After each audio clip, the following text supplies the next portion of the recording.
सद्बुद्धि, सन्मार्ग और कार्य का संकल्प देना। अडिग रहे विश्वास तुम पर, ऐसा अंतः कर देना। मेरे हृदय में आने में तुम्हें कोई संकोच न हो। हे गुरुदेव, मुझे नज़रों से दूर कभी न होने देना। हे गुरुदेव, मुझे नज़रों से दूर कभी न होने देना। नमस्कार, गायत्री चिंतन धारा में आप सभी का स्वागत। मित्रों, क्या स्वयं से सच्ची मैत्री हो सकती है? पढ़कर कैसा लगता है? क्या कोई अपने आप से मैत्री कर सकता है? हाँ, जरूर कर सकता है। वो जो कहावत है आपने भी सुनी होगी कि अपने पैरों पर कुल्हाड़ी मार ली, मतलब अपना नुकसान स्वयं ही कर लिया। तो अपना नुकसान स्वयं कौन करेगा भाई? तो दूसरा कोई है हमारे भीतर जो स्वयं पर कुल्हाड़ी मारता है और हम उसे कुल्हाड़ी मारते हुए रोकने में असमर्थ हैं। इतना वो ताकतवर भी है। तो फिर ऐसी ताकत से तो दोस्ती फायदे वाली बात है। और ये जो आत्म संयम जिसे हम कहते हैं, हम जिसकी चर्चा करने वाले हैं आज, ये आत्म संयम उस दूसरे ताकतवर शक्ति के साथ की जाने वाली सेटिंग है, हमारा तालमेल। हम उस ताकत से जीत नहीं सक पाते, तो फिर सेटिंग ही फायदेमंद है ना। तो कौन सी है वो ताकत? आप ठीक समझे, हमारे भीतर वो दूसरी ताकत है, हमारा अपना मन। हमारा अपना मन। अब हमसे काम कैसे होता है इस बात को समझ लेंगे ना, तो संयम भी साधा जा सकता है। देखो, संयम एक तरह का ब्रेक है ना, अपने ऊपर आत्मानुशासन है। तो ये आत्मानुशासन दो तरह का होता है। एक को हम कहते हैं दमन, ये निषेधात्मक बात है। और संयम जो है ये विधेयात्मक बात है, पॉजिटिव बात है। आप इंद्रियों का दमन करके और भी अपनी मुसीबत बढ़ा लोगे। दमन माने अपने भीतर पैदा हुए ज्वार या उफान को दबा देना।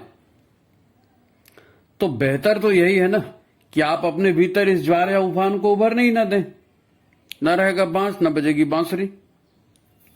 फिर इसके लिए आपको सचेत या जागृत होकर जीना पड़ेगा। इसके लिए अपने विचारों को सतत देखना पड़ेगा, अपने विचारों का साक्षी बनना पड़ेगा। कोई भी विचार उभरा तो तुरंत उसे प्रज्ञा बुद्धि से चेक करना पड़ेगा। ये कोई पैर में कुल्हाड़ी मारने वाला विचार तो नहीं। ऐसा लगे कि हाँ ये उसी तरह का खतरनाक विचार है, तो फिर हमारे पास समय है, हम जागृत हैं, हम सोच सकते हैं कि भाई इस विचार को ना करें, ये नुकसानदायक।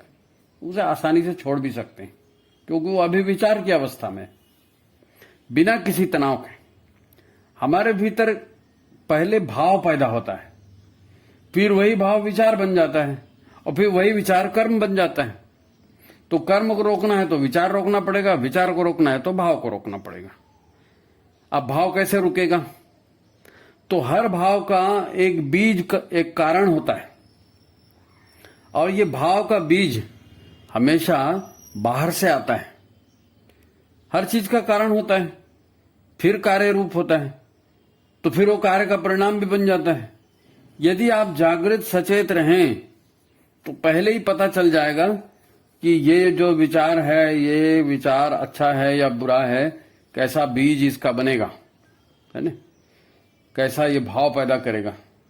यदि उस भाव को पैदा होने से पहले रोक लिया जाए तो न तो उस तरह का विचार पनपेगा, फिर न उस तरह की कामनाएं उभरेंगी, फिर न ही उस तरह की वासनाएं पनपेंगी, और फिर न ही उन वासनाओं के माध्यम से शारीरिक विकार या मानसिक विकार, कुछ भी खराब चीज उत्पन्न होगी। तो जागृत व्यक्ति ही संयमशील हो सकता है, ये बात तो पक्की हो गई। बाकी लोग जो दूसरे जो जागृत नहीं हैं और अच्छा जीवन जीते हुए अपने को दिख रहे हैं, वो जागृत तो नहीं है, लेकिन वो नैतिक हो सकते हैं, दमनकारी हो सकते हैं। ये लोग काम तो बुरा नहीं करते, काम बुरा करते हुए देखे नहीं जाते, पर अंदर में क्रियाकलाप चलते रहते हैं। कामनाएं, विचार अंदर में उबलते रहती हैं, वासनाएं अंदर में पैदा होते रहेंगे। फिर होता है एक आध दिन विस्फोट उसका। आप खुद कहते हैं ना, कभी आपने कहा भी होगा किसी के बारे में, अरे उसने ऐसा कर दिया, मैं तो उसे बड़ा अच्छा आदमी समझता था। तो आपने उसकी नैतिकता देखी थी, उसका अनुशासन देखा था, उसके अच्छे कपड़े देखे थे, उसकी नम्रता देखी थी, है ना, उसका जो नम्रतापूर्ण व्यवहार था वो आपने देखा था और एक उम्मीद बना ली। लेकिन आपको ये नहीं मालूम कि उसके भीतर चल क्या रहा है। असल चीज तो भीतर जो चल रहा है वो होता है ना, ये आपको क्या मालूम।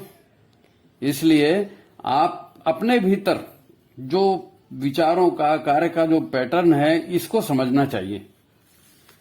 जैसे ही कोई भाव या विचार पैदा हुआ तो सबसे पहली बात यह होती है कि हमारी बुद्धि तुरंत सक्रिय हो जाती है और कहती है क्या क्या क्या क्या, मेरे को सोचने दो, मेरे को बताओ, मैं बुद्धि हूं, मैं निर्णय करूंगी कि ये सही है कि गलत।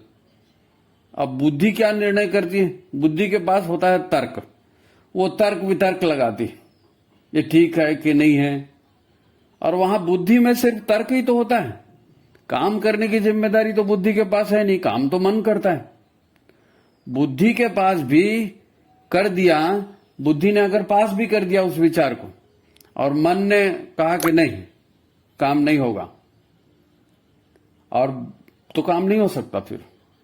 और बुद्धि ने पास नहीं भी किया और मन चाहता है कि यह काम होना चाहिए, तो फिर वो काम होके रहेगा, फिर उसको कोई रोक भी नहीं सकता। तो ऐसा सोचिए कि वो कहते हैं ना कि अज्ञान ही बंधन है और ज्ञान ही मुक्ति है। तो हमारा मस्तिष्क वाला, तर्क वाला ज्ञान नहीं, वो हमारे भीतर प्रज्ञा बुद्धि वाला ज्ञान नहीं, वो भीतर जागृति वाला ज्ञान, प्रज्ञा वाला ज्ञान, वो उभरना चाहिए। वो हमारे मन को यदि किसी बात की लगन लग गई, है ना, हमारे मन को यदि किसी बात की लगन लग गई, तब तो वो मस्तिष्क को तरह तरह के विकल्प देकर फंसा लेगा। लेकिन अगर वो जागृति वाला, प्रज्ञा वाला अगर दिमाग जागृत है, तो फिर मन की वहां पर टिकेगी नहीं। वो बोल देगा प्रज्ञा वाला कि ठीक है, ये तो नुकसानदायक है, तो मन को फिर उसको मानना पड़ेगा। प्रज्ञा बुद्धि जो है मन से सुपीरियर ताकत है नहीं। तो बिना जागृति के आप मन की इच्छाओं या विचारों का दमन तो कर सकते हो, परंतु संयम बिना जागृत चैतन्य रहे कभी सद नहीं सकेगा। मन समझता नहीं ऐसा नहीं है, परंतु मन को समझाने के लिए कुछ समय चाहिए ना, कुछ वक्त चाहिए। मन की चंचलता मन को समय कहां देती है? दरअसल मन के सामने जब भी कोई विचार आता है तो वो अपनी स्मृतियों की फाइल खोलता है, क्योंकि उसको जल्दबाजी रहती है। वो कौन विश्लेषण करेगा, कौन दिमाग लगाएगा? अरे हाँ, पिछली बार ऐसा हुआ था ना, हाँ तो ये डिसीजन, तो ये इस तरह का डिसीजन लेता है मन। पिछले उदाहरण या पिछले अनुभव को देखकर वो अपना निष्कर्ष निकाल लेता है। इसको हम कहते हैं पूर्वाग्रह से काम करना, है ना। पूर्वाग्रह, पहले का कुछ था, उसी के आधार पर आग्रह बना लिया हमने कि नहीं, ऐसी डिसीजन ले लिया, पहले ऐसा हुआ था तो अब भी ऐसी होगा। अरे भाई, दुनिया हर पर बदल रही है दादा, उसका ध्यान नहीं रखोगे। मन की यही जल्दबाजी तो आदमी को फंसा देती है। तो जागृति के साथ साथ दूसरी जो महत्वपूर्ण चीज है वो है धैर्य। आपको धैर्य भी रखना पड़ेगा, तभी संयम निभेगा। परंतु इसका अर्थ यह भी नहीं है कि आप निर्णय को टालते रहें, है नहीं। तो कुल मिलाकर संयम का अर्थ होता है विवेकपूर्ण, हानि रहित मानसिक संतुलन। इसके लिए नियमित अभ्यास की जरूरत होती है। दरअसल हमारा शरीर और हमारा दिमाग वातावरण से तुरंत प्रभावित होता है। जब भी हम अच्छी या बुरी भावनाओं की सघनता में होते हैं, यह बड़ी इंपॉर्टेंट बात है, आप इसको हमेशा याद रखिए। जब भी हम अच्छी या बुरी भावनाओं की सघनता में होते हैं, तो उस अवस्था में हमारा जो भी अनुभव होता है, रूप का, रस का, गंध का, स्पर्श का, या जो दृश्य हमने देखे उसका, ये सारे अनुभव हमारे न्यूरॉन्स मजबूती से उसको कैच कर लेते हैं। ये न्यूरॉन्स में ये अनुभव पूरा बैठ जाता है और तुरंत सेकंड के अंदर में सारे दिमाग में ये बात चली जाती है। इंद्रियों को दोबारा जब वैसा ही अनुभव होता है तो ये न्यूरॉन्स तुरंत रिएक्ट करते हैं, तुरंत प्रतिक्रिया देते हैं। न्यूरॉन्स मतलब ये होता है कि मस्तिष्क और हमारा जो नर्वस सिस्टम है पूरा, उसकी जो कोशिकाएं हैं वो खास तरह की कोशिकाएं होती हैं, उनको न्यूरॉन्स कहते हैं। ये संवेदना की वाहक होती है ना। इन कोशिकाओं से संवेदना यहां से वहां जाती। तो कोई भी अच्छा या बुरा संदेश न्यूरॉन्स को मिला तो 1 सेकंड से भी कम समय में पूरे दिमाग को, न्यूरॉन्स की कोशिकाओं को ये सब संदेश मिल जाता है। फिर एक विश्वास होता है रिएक्शन में। पूरा दिमाग जो है एक उस बात पर विश्वास कर लेता है कि हाँ ये ऐसा हुआ और ये ठीक हुआ और ये ऐसा होता है। वो दिमाग में एक विश्वास बैठ गया क्योंकि न्यूरॉन ने मैसेज दिया। फिर यही विश्वास आपको जिंदगी भर हर काम में निर्देशित करते रहता है। जब भी कोई प्रॉब्लम होगी तो आपके मन का जो विश्वास है दिमाग का, वो विश्वास आपको कहेगा कि नहीं ये बात सच है। ये इसी को कहते हैं false memory syndrome. False memory syndrome, ये मेमोरी फॉल्स हो गई, अब उसी के आधार पर लोग काम करते हैं तो वही कहलाता है। इसलिए मन को वर्तमान में जीने का अभ्यास कराना पड़ता है।